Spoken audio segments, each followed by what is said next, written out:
Welcome to the Slop Farm. Enjoy the video.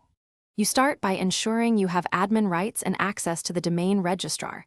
This avoids delays. Once in Shopify admin, go to Settings and click Domains to begin. While there, back up your theme and export product and customer CSVs so you can recover quickly if anything changes.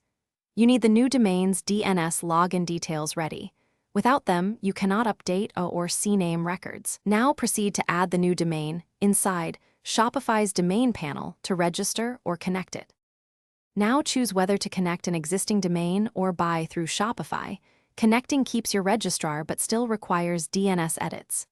If connecting, set the record to Shopify's IP and the www CNAME to shops.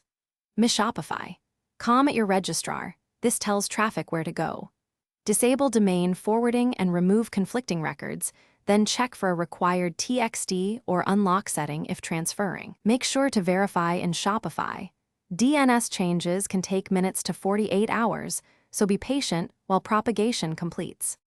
Once DNS verifies, set the new domain as primary in Shopify domains so links and emails reflect it. Then enable SSL. Shopify provisions certificates automatically, but this can take up to a few hours. Do not cancel. After it's active, test storefront, checkout, and email links. If something goes wrong, clear browser cache and confirm DNS records exactly match Shopify's requirements. If issues persist, contact your registrar and Shopify support with screenshots and TTL values to speed resolution. Thanks for watching. Consider subscribing if we helped you today.